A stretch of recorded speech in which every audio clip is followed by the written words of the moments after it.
ప్రభువునందు ప్రియాతి ప్రియులైన మీకందరికీ రక్షకుడు ప్రభువునైన యేసుక్రీస్తు వారి నామములో ఈ ప్రాతకాలపు అనేక శుభములు తెలియచేస్తూ ఉన్నాను. సర్వశక్తులకు దేవుని ఆశీర్వాదములు మీకును మీ సంతతికిని మీకు కలిగిన సమస్తమునకును అనుగ్రహించబడి ఆయన యందు మీరు వేరుపారిన వారై స్థిరముగా నిలిచి ఆయన రాజ్య మహిమను కన్నులారా చూచుచు ఆయనతో కలిసి పరిపాలన చేసే శ్రేష్ఠ స్థానమునకు మీరు తీసుకొని పోబడుదురు గాక. ఉదయకాల సమయంలో దైవ వాక్యములో నుండి పరిశుద్ధ గ్రంథమైన బైబిల్ నుండి యెషయా గ్రంథము 51వ అధ్యాయము 12వ వచనాన్ని చదువుకుందాం. యెషయా 51:12. నేనే మిమ్మును ఓదార్చువాడను, చనిపోవు నరునికి తృణమాత్రుడగు నరునికి ఎందుకు భయపడదువు? నేనే మిమ్మును ఓదార్చువాడను, చనిపోవు నరునికి తృణమాత్రుడగు నరునికి ఎందుకు భయపడదు? ప్రియులారా, దేవాతి దేవుడు ఇచ్చే అభయం, నేనే మిమ్మును ఓదార్చువాడను. ఎంత గొప్ప ఆదరణ, ఎంత గొప్ప ధైర్యం! దేవుడైన నేనే సమస్త కార్యములు చేయగలవాడని నేనే. పైన చూడండి 9వ వచనములో, పూర్వకాలములోను పురాతన తరములలోనూ లేచినట్లు లెమ్ము, రాహాబును తుత్తినీలుగా నరికి వేసిన వాడవు నీవే కదా, మకరమును పొడిచిన వాడవు నీవే కదా, అగాధ జలములు గల సముద్రమును ఇంకిపో చేసిన దేవుడవు నీవే కదా, విమోచింపబడిన వారు దాటిపోవునట్లు సముద్ర అగాధ స్థలములను త్రోవగా చేసిన వాడవు నీవే కదా. ఎంత గొప్ప దేవుడు ఆయన! 13వ వచనం అంటున్నాడు, ఆకాశములను వ్యాపింపచేసి భూమి పునాదులను వేసిన యెహోవాను, నీ సృష్టికర్త అయిన యెహోవాను మరచుదువా అంటున్నాడు. 15వ వచనంలో, నేను నీ దేవుడినైన యెహోవాను, సముద్రం యొక్క కెరటములు ఘోషించున్నట్లు దాని రేపు వాడను నేనే, సైన్యములకు అధిపతి యెహోవా అని ఆయనకు పేరు. నేను ఆకాశములను స్థాపించున్నట్లును భూమి పునాదులను వేయునట్లును నా జనము నీవే అని సియోనుతో చెప్పునట్టును నీ నోట నా మాటలు ఉంచి నా చేతి నీడలని కప్పియున్నాను. దేవుని అద్భుతమైన కార్యములను గురించి చూస్తూ ఉన్నాం. ఆయనయే ఆకాశములను స్థాపించినవాడు, భూమి పునాదులు వేసినవాడు ఆయనే. నా ప్రియులారా, సృష్టికర్త అయిన దేవుడు ఆయన. ఆకాశములను వ్యాపింపజేసి భూమి పునాదులను వేసినవాడు ఆయన.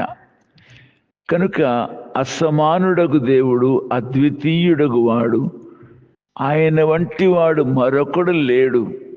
ఇటువంటి దేవాతి దేవుడు, అద్వితీయుడైనటువంటి దేవదేవుడు నిన్ను చెయ్యి చాపి ముట్టి ఆదరించకోరుతున్నాడు. నేనే మిమ్మును ఓదార్చువాడను, నేనున్నాను నీ దగ్గర నిన్ను ఆదరించేందుకు. నీ బాధలలో, నీ వేదనలలో, నీ కష్టముల్లో, నీ శ్రమలలో, నిందలలో, అవమానాల్లో, మనుషులు బెదిరించే సమయాలలో నేను నీతో ఉన్నాను. ఓదార్చువాడను నేనే. మనుషులకి ఎందుకు భయపడతావు? వారు ఏం చేయగలరు? చనిపోయేటువంటి వారు. వట్టి ఊపిరి వంటి వారైన నరులకెందుకు భయపడతావు? నేనే నిన్ను ఓదార్చువాడను. ప్రియ చెల్లి, తమ్ముడా, ఇంత గొప్ప దేవుని ఆదరణను నీవు పొంది ఆయన కౌగిటిలో, ఆయన ఒడిలో ఆనంద సంతోషాలతో ఆదరింపబడుతూ ధైర్యం నందుదుగాక. 71వ కీర్తనలో దైవజనుడైన దావీదు అంటున్నారు, 71 కీర్తన 21 వచనంలో అంటున్నారు ఆయన,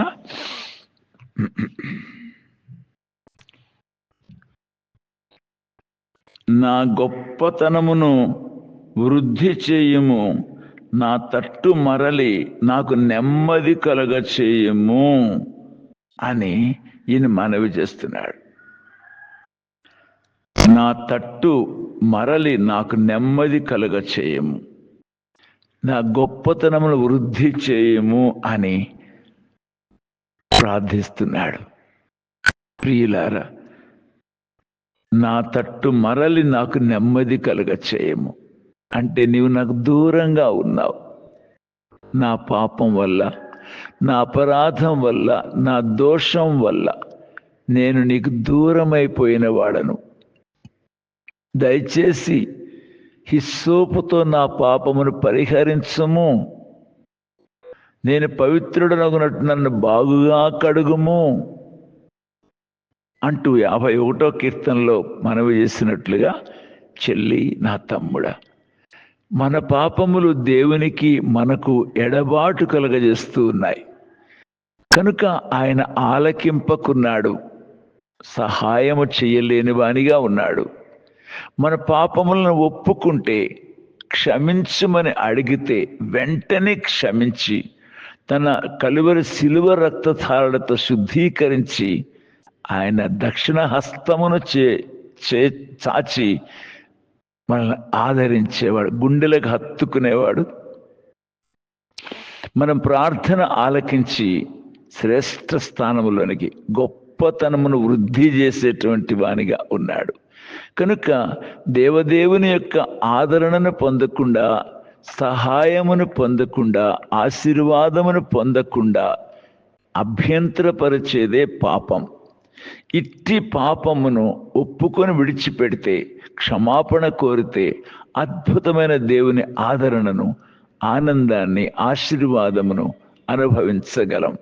కనుక దేవుని ఆశీర్వాదములు పోగొట్టే ఈ దరిద్రపు పాపం, అపవిత్రతలు, చెడుతనాలు, అపవిత్రమైన మాటలు, క్రియలు, చేష్టలు, ఈ త్రాగుడు, ఈ జూదము, వ్యభిచారము, అబద్ధాలు, మోసాలు, అన్యాయాలు, అక్రమాలు, ప్రతి చెడుతనమును కూడా అసహ్యించుకొని దయచేసి ప్రభువా నన్ను క్షమించు అని అడిగితే వెంటనే ప్రభు క్షమిస్తాడు.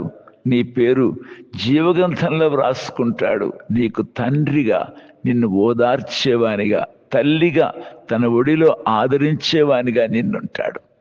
కనుక మరొక్కసారి జ్ఞాపకం చేస్తున్నా, ఇంత గొప్ప దేవదేవుని సహవాసాన్ని, ఆశీర్వాదాన్ని పోగొట్టే ఈ నీచమైన పాపాన్ని ఎందుకు ఇంకా పట్టుకొని ఉండేది? కొంచెం సుఖం కోసం, కొంచెం ధనం కోసం, కొంచెం పేరు ప్రతిష్టల కోసం అంత గొప్ప స్థితిని పోగొట్టుకుంటావా? నీచమైన ఈ పాపమును అసహించుకొని ఇకనైనా విడిచిపెట్టు, ప్రభు యుద్ధ క్షమాపణ కోరు. ఇక నీ గొప్పతనాన్ని ఆయన వృద్ధి చేస్తాడు. 86 కీర్తన 17వ వచనంలో, 86 కీర్తన 17వ వచనంలో, యెహోవా నీవు నాకు సహాయుడవై నన్ను ఆదరించుచున్నావు, నా పగవారు చూచి సిగ్గుపడినట్లు శుభకరమైన ఆనవాలు నాకు కనుపరచుము. ప్రభువా నీవు దయాదాక్షిణ్యములు కలవాడవు, దీర్ఘశాంతుడవు, కృపాసత్యములతో నిండిన వాడవు, నా తట్టు తిరిగి నన్ను కరుణింపుము అంటున్నాడు. కనుక గర్విష్ఠులు నా మీదికి లేచారు, బలత్కారులు గుంపు కూడి నా ప్రాణము చూస్తున్నారు, వారు నిన్ను లక్ష్య పెట్టరు. కాబట్టి నువ్వు నా తట్టు తిరిగి నన్ను కరుణించు అని ప్రార్థిస్తున్నాడు. లోకములో గర్విష్ఠులు వారికి ఉన్న దాన్ని బట్టి గర్వం, అతిశయం, గర్వపు మాటలు పలుకుతారు. ఎవరిని లెక్క చేయరు, ఎదుటి వాళ్ళని ఎందుకు కాకుండా చూస్తారు. వాళ్ళు బలత్కారంగానే కార్యాలు చేస్తారు, బలత్కార కార్యాలు చేస్తారు. ఇటువంటి వారు నా మీదకి లేచి ఉన్నారు. నువ్వు నా తట్టు తిరిగి నన్ను కరుణించి నాకు సహాయం చేసి నీ బలము అనుగ్రహించుము, నీ సేవకురాలి కుమారుని రక్షించుము అని ప్రార్థిస్తున్నాడు. అవును ప్రియులారా, ప్రభు మన సహాయునిగా ఉంటాడు, ఆదరించేవానిగా ఉంటాడు. పగవారు చూచి సిగ్గునొందేటట్లుగా తన కార్యాలు కనుపరుస్తాడు. ఎంత గొప్ప దేవుడు మనకున్నాడు. యెషయా గ్రంథం 12వ అధ్యాయం 1వ వచనంలో కూడా, యెషయా గ్రంథం 12వ అధ్యాయం 1వ వచనం, యెహోవా నీవు నా మీద కోపపడితివి, నీ కోపము చల్లారెను, నిన్ను స్తుతించుచున్నాను, నీవు నన్ను ఆదరించి ఉన్నావు. నీవు నా మీద కోపపడితివి అంటున్నాడు. కనుక ఏ దేవునికి ఇష్టం లేని కార్యాన్ని, ఇష్టం లేని ఆలోచనను కలిగి ఉంటామో, ఆ దేవునికి ఇష్టం లేని ఆ చర్యను బట్టి ఎన్నిసార్లు చెప్పినా విననటువంటి మన మొండితనాన్ని, మన మొండి ఆశను చూచి ఆయన కోపగించేవానికి ఉంటాడు. ఆ కోపమును మాని నా తట్టు తిరుగుమని బ్రతిమాలుకుంటున్నాడు. ఈ ఉదయకాలమందు చెల్లి, ఓ తమ్ము, నీ జీవితంలో దేవునికి ఇష్టం లేని కార్యాలున్నాయి, ఆలోచనలున్నాయి, నీవు పథకాలు వేసుకున్నావు, అవి పాపయుక్తమైనవి, దేవునికి కోపం తెప్పించేవి. అందుకే వాటిని విడిచిపెట్టి ఈ దినమైనా ప్రభు తట్టు తిరిగి నన్ను క్షమించు అని అడిగితే, ఓ ఎంత అద్భుతం! ఆయన కోపం చల్లారుతుంది, నిన్ను ఆయన ఆదరిస్తాడు, నీకు ఆనందాన్ని అనుగ్రహిస్తాడు. కనుక ఈ ఉదయకాలమే దేవుని తట్టు తిరుగుమని ప్రభు పేరిట నేను బ్రతిమలాడుతూ ఉన్నాను. యెషయా 51వ అధ్యాయము 3వ వచనంలో కూడా, యెహోవా సియోను ఆదరించుచున్నాడు, దాని పాడైన స్థలములన్నిటినీ ఆదరించి దాని అరణ్య స్థలములను ఏదేను వలె చేయుచున్నాడు. పాడైన స్థలములన్నిటినీ ఆదరించి అరణ్య స్థలములను ఏదేను వలె చేయుచున్నాడు. ఎంత మంచి దేవుడు! నీ జీవితంలో పాడైపోయిన ప్రతి స్థితిని, పాడైపోయిన నీ సాక్ష్యాన్ని, పాడైపోయిన నీ స్థితిగతులన్నీ ఆయన బాగు చేసి నీకు సంపూర్ణ ఆదరణనిచ్చే గొప్ప దేవుడు యేసయ్య అని జ్ఞాపకం చేస్తున్నా. 66:13 కూడా, ఒకని తల్లి వాణ్ణి ఆదరించున్నట్లు నేను మిమ్మల్ని ఆదరించదను, యెరూషలేములోనే మీరు ఆదరింపబడెదరు. ఒకని తల్లి ఆదరించినట్లుగా మిమ్మల్ని ఆదరిస్తాను, యెరూషలేము అనే సంఘములో మీరు ఆదరించబడతారు అంటున్నారు దేవుడు. కనుక ఎంతో మంచి దేవుడు, ప్రేమ కలిగిన వాడు, కరుణ కటాక్షతలు కలిగిన వాడు. 2 కొరింథీ 1వ అధ్యాయం 3వ వచనంలో పౌలుగా చెప్తున్నారు, కనికరము చూపు తండ్రి, సమస్తమైన ఆదరణను అనుగ్రహించు దేవుడు, మన ప్రభు అయిన యేసుక్రీస్తు తండ్రియునైన దేవుడు స్తుతింపబడును గాక. దేవుడు మమ్మల్ని ఏ ఆదరణతో ఆదరించుచున్నాడో ఆ ఆదరణతో ఎట్టి శ్రమలలో ఉన్న వారిని నేను ఆదరించుటకు శక్తిగల వారమగునట్లు ఆయన మా శ్రమ అంతట్లో మమ్మను ఆదరించుచున్నాడు. దేవజన్ అంటున్నారు, మమ్మును ఆయన ఆదరిస్తున్నాడు. ఎందుకంటే మా వంటి శ్రమలలో ఎవరున్నా సరే వారిని మేము ఆదరించున్నట్లు. నా చెల్లి, నా తమ్ముడు, ఓ అన్న, ఓ అక్క, నీవు ఆదరణ పొందటం మాత్రమే కాక అట్టి కష్టాల్లో ఉన్నవారిని, శ్రమల్లో, నిందల్లో, అవమానాల్లో ఉన్నవారిని ఆదరించేందుకొరకు నిన్నును ఆయన సిద్ధపరచువానిగా ఉన్నాడు. ఆదరణ పొంది ఆదరణ ఇచ్చేటువంటి వారిగా ఉండుటకు గాను ప్రభు మనల్ని ఏర్పరచుకున్నాడని చూస్తూ ఉన్నాం. కనుక ప్రభు తన చక్కని మాటల చేత మన ఆదరిస్తాడు. ప్రియ తమ్ముడు, నా చెల్లి, ఇది సత్యం. ప్రభువునందు విశ్వాసం వచ్చి ఆయన ద్వారా ఆయన ఇచ్చే ఆదరణ, ఆయనకి ఇష్టం లేని దాన్ని ఒప్పుకొని విడిచిపెట్టినప్పుడు ఆయన మనల్ని దరి చేర్చుకొని, కౌగలించుకొని, ముద్దాడి ఆదరిస్తాడు. తప్పిపోయిన కుమారుని యొక్క తండ్రి అతను తిరిగి వచ్చినప్పుడు ఎలా అక్కున చేర్చుకొని ముద్దు పెట్టుకుని ఆదరించాడు, అలా నిన్ను ఆదరించే దేవుడు నీకున్నాడు. అందుకే తిరిగి రా బిడ్డ. నీ గత జీవిత పతనములు అన్నీ ఒప్పుకొని తిరిగి వస్తే ఆయన నిన్ను ఎంతో ప్రేమతో ఆదరిస్తాడు. పాడైన నీ జీవితాన్ని బాగు చేస్తాడు. అంతేకాదు, నిన్ను ఇతరులకు ఆశీర్వాదకారకునిగా చేస్తాడు. ఒక స్త్రీ తాను 12 సంవత్సరాల నుంచి రక్తస్రావంతో బాధపడుతూ అనేక వైద్యుల యొద్దకు వెళ్ళి నానా తిప్పలు పడింది, ఉన్నదంతా వ్యయం చేసుకుంది, అయినా ఆమె బాగుపడలా. అయితే ప్రభు యొక్క చెంగు ముట్టుకుంటే చాలు నేను బాగవుతాను అనే ఆశతో యేసయ్య వెనక్కు వచ్చి ఆయన చెంగు ముట్టుకుంది. అంతే, ఆయన వెనక్కి తిరిగి ఆమెతో అన్నాడు, కుమారి ధైర్యంగా ఉండుము, నీ విశ్వాసం నేను బాగుపరచనని చెప్పగా ఆ గడియ నుండి ఆ స్త్రీ బాగుపడెను. ఇంత చక్కని మాట. కుమారి ధైర్యంగా ఉండు, నీ విశ్వాసం నేను బాగుపరచను అన్నారు. అనగానే వెంటనే ఆమె రోగం మాయమైపోయింది. అంత మంచి దేవుడు, తన మాటలతో ఆదరించేవాడు, తన శక్తితో స్వస్థపరిచేటువంటి వాడు యేసుక్రీస్తు వారు. ఆయన జీవం గలవాడు. మన కొరకు మరణించటం మాత్రమే కాదు, మళ్ళా 3వ దినాన్ని తిరిగి లేచినటువంటి సజీవుడు ఆయన.